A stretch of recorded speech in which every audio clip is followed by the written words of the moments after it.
అదే కాకుండా నాకు తగిలిన ఇంకొక షాక్ ఏంటంటే, నాకు పెళ్లికి ముందు వీళ్ళు హిందూస్ అని చెప్పేసి పెళ్లి చేశారు. కానీ పెళ్లైన వెంటనే నాకు తెలిసిన విషయం ఏంటంటే క్రిస్టియన్స్ వ్యాఖ్యలు చేసిందంటే, అసలు మీ దేవుళ్ళు కూడా దేవుళ్ళేనా? అసలు ఇద్దరిద్దరు అంటే నాకు శివుడు అంటే చాలా ఇష్టం అన్నమాట.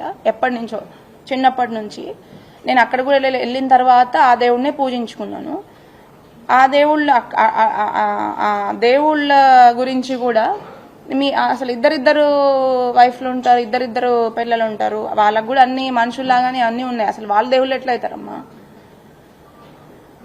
ఇప్పుడు నువ్వు పూజ చేసావు, ప్రసాదం పెడితే దేవుడు తినేస్తాడా అని చెప్పి ఇట్లాంటి మాటలు మాట్లాడడం కూడా చాలా తప్పు. ఫస్ట్ థింగ్ ఆమె ఇంకా నువ్వు హిందువు, మీ దేవుళ్ళు నమ్ముకున్నావు కాబట్టి నీకు ఇట్లా అయిందేమో, మా దాంట్లోకి వచ్చేసేయి అని చెప్పి ఇట్లాంటి మాటలు మాట్లాడేదన్నమాట. నేను ఎప్పుడు కూడా వాళ్ళ దేవుళ్ళని అయితే నేను తప్పుపట్టలేదు.